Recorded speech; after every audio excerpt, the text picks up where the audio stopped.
କାର୍ଯ୍ୟକ୍ରମ ଅବସରରେ ଆୟୋଜିତ ସଭାରେ ଉପସ୍ଥିତ ମାନନୀୟ ସଭାପତି ମହୋଦୟ, ପୂଜ୍ୟ ଏବିଓ କୃଷ୍ଣ ମ୍ୟାଡ଼ାମ, ମୋର ବନ୍ଧୁ ବିକେ ଏକାଡେମୀ ସହରିଆର ପ୍ରଧାନ ଶିକ୍ଷକ ସୁଭାଷ ଚନ୍ଦ୍ର ଦତ୍ତ, ଏ ବିଦ୍ୟାଳୟର ପ୍ରଧାନ ଶିକ୍ଷକ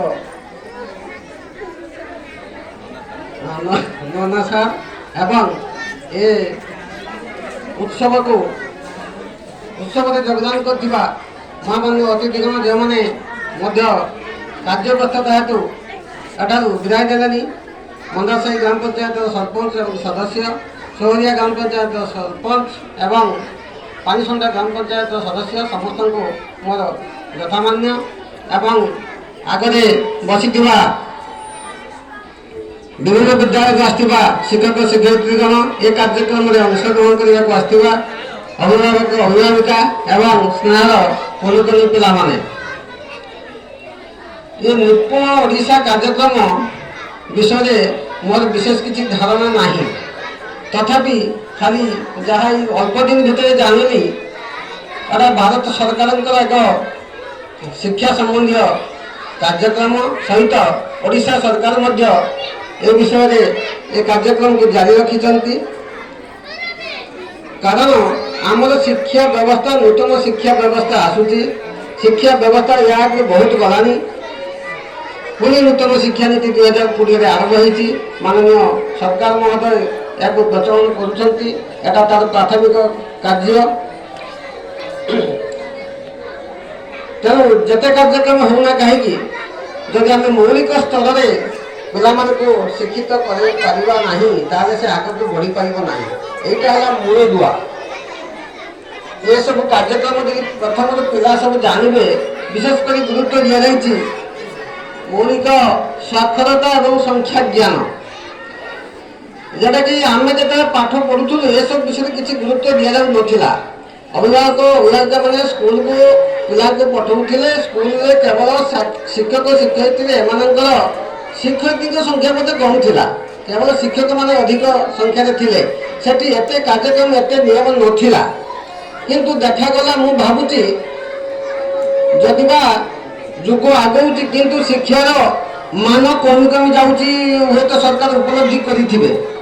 ସେଥିପାଇଁ ଯେଉଁ ପିଲା ଯେଉଁ ଶ୍ରେଣୀରେ ପଢ଼ୁଛି ତାର ସେତିକ ମାନଦଣ୍ଡ ବା ଜ୍ଞାନ ନାହିଁ ବୋଲି ଉପଲବ୍ଧି କରି ଏସବୁ କାର୍ଯ୍ୟକ୍ରମ କରୁଛନ୍ତି ବୋଲି ମୋର ହୃଦବୋଧ ହୁଏ। ଏହାଛଡ଼ା ପିଲାମାନେ ତ ସ୍କୁଲକୁ ଆସୁଥିଲେ, କିନ୍ତୁ ବାପା ମା ମାନେ ଘରେ ରହୁଥିଲେ। କିନ୍ତୁ ଏସବୁ କାର୍ଯ୍ୟକ୍ରମ ଯାହା କରାଯାଇଛି, ପିଲାମାନଙ୍କ ସହିତ ପିତାମାତା ମଧ୍ୟ ଭାଗ ନେବେ, ସେମାନେ ମଧ୍ୟ ଏଥିରେ ସମ୍ପୃକ୍ତ ହେବେ। ପିଲାଟିକୁ ଗଢ଼ିବାରେ, ତାର ଭବିଷ୍ୟତ ଗଠନ କରିବାରେ ଶିକ୍ଷକମାନଙ୍କର ଭୂମିକା ସହିତ ପିତାମାତାଙ୍କର ଭୂମିକା ମଧ୍ୟ ଗୁରୁତ୍ୱପୂର୍ଣ୍ଣ ଏଥିରୁ ସ୍ପଷ୍ଟ ଅନୁମୟ ହେଉଛି। ତେଣୁ ଏହି ନିପୁଣ କାର୍ଯ୍ୟକ୍ରମରେ ଯେଉଁ ଅଭିଭାବକ ଅଭିଭାବିକାମାନେ ଆସିଛନ୍ତି, ସେମାନେ ମଧ୍ୟ ଏ ବିଷୟରେ ଜାଣିବେ, ପିଲାମାନଙ୍କୁ ଘରେ ମଧ୍ୟ ସଚେତନ କରାଇବେ। ସଂଖ୍ୟା ସହିତ କେମିତି ପିଲା ଜାଣିବ, ହିସାବ ଜାଣିବ, ଗଣିବା ଜାଣିବ, ମୌଳିକ ଜ୍ଞାନ ଏଟା। ଏବଂ ସାକ୍ଷରତା କାର୍ଯ୍ୟକ୍ରମ ମଧ୍ୟ ଆଜିକାଲି ପିଲାମାନେ ହାଇସ୍କୁଲରେ ଯେଉଁମାନେ ପଢ଼ୁଛନ୍ତି, ଆମ ସ୍କୁଲରେ ମଧ୍ୟ ମୁଁ ଦେଖୁଛି ପିଲା ଛୁଟି ନେବ ଦରଖାସ୍ତ ଲେଖିଦେଉଛି, ଗୋଟେ ବାକ୍ୟ ବି ଠିକ୍ ରହୁନାହିଁ, ଗୋଟେ ଶବ୍ଦ ଠିକ୍ ରହୁନାହିଁ। କିନ୍ତୁ ସେ 10ମ ଶ୍ରେଣୀ ଧରିଗଲାଣି। ନବମ, ଦଶମ, ଷଷ୍ଠ, ସପ୍ତମ, ଅଷ୍ଟମ ଆମ ବିଦ୍ୟାଳୟରେ ଅଛି। ମୁଁ ଦେଖୁଛି ସେମାନଙ୍କର ଲେଖିବାର ଜ୍ଞାନ ଆଦୌ ନାହିଁ କହିଲେ ଚଳେ। 99% ନାହିଁ। ଜଣେ ଛୁଆ କିଏ ଲେଖୁଛି ନିର୍ଭୁଲ ଭାବରେ, ନହେଲେ ଖାଲି ଶବ୍ଦ ଅକ୍ଷର ଯେ ଲେଖୁଛି ତାର କିଛି ଅର୍ଥ ନାହିଁ, ସବୁ ଭୁଲ, ସବୁ ଭୁଲ। ତେଣୁ ତାର କାରଣ ହେଲା ସେ ଏଇ ମୌଳିକତା ତା ପାଖରେ ନାହିଁ। ଯାହା ଶିଖିବା କଥା ପ୍ରଥମ ଶ୍ରେଣୀରେ, ଯାହା ଶିଖିବା କଥା ଥିଲା ଦ୍ୱିତୀୟ ଶ୍ରେଣୀରେ, ଯାହା ଶିଖିବା କଥା ତୃତୀୟ ଶ୍ରେଣୀରେ, ଏ ଜ୍ଞାନ ତାର ନାହିଁ। କିନ୍ତୁ ସେ ଶ୍ରେଣୀ ପାସ୍ କରି କରି ଚାଲିଯାଇଛି ଆଗକୁ। ସରକାରଙ୍କର ବିଭିନ୍ନ ନିୟମ, ଶିକ୍ଷାନୀତି ଏଥିପାଇଁ ମଧ୍ୟ ଦାୟୀ ମୁଁ ଭାବୁଛି। ଫେଲ୍ ବ୍ୟବସ୍ଥା ଉଠେଇ ଦିଆଗଲା। ପିଲାକୁ ଖାଲି ବର୍ଷ ପରେ ବର୍ଷ ଆମେ ଶ୍ରେଣୀକୁ ଉତ୍ତୀର୍ଣ୍ଣ କରିଦେଲେ, ତାର ଜ୍ଞାନ ବଢ଼ିଗଲା, ସେ ମ୍ୟାଟ୍ରିକ ପାସ୍ କରି ଚାଲିଗଲା। କିନ୍ତୁ ମୌଳିକ ଶିକ୍ଷାର ତାର ନାହିଁ।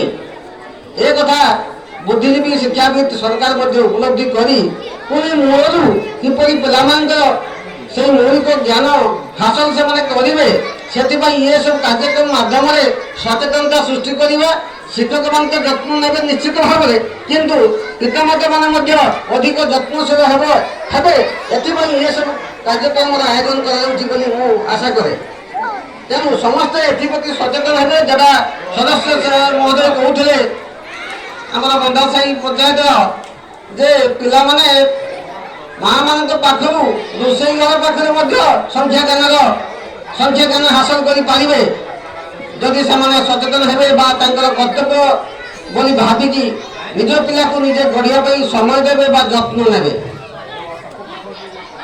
ତେଣୁ ଖାଲି ସରକାରଙ୍କ କାର୍ଯ୍ୟକ୍ରମ କଲେ ହେବ ନାହିଁ ଆମର ଅଭିଭାବକ ଅଭିଭାବିକା ଏବଂ ସହିତ ସାର୍ମାନଙ୍କର ମଧ୍ୟ ବିଶେଷ ଭୂମିକା ଅଛି ଏ ଦିଗରେ।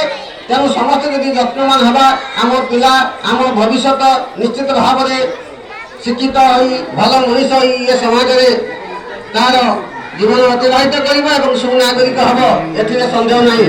ଏତିକି କହି ମୁଁ ମୋର କ୍ଷୁଦ୍ର ବକ୍ତବ୍ୟ ସାଙ୍ଗ କରୁଛି। ଜୟ ହିନ୍ଦ। ବହୁତ ବହୁତ ଧନ୍ୟବାଦ।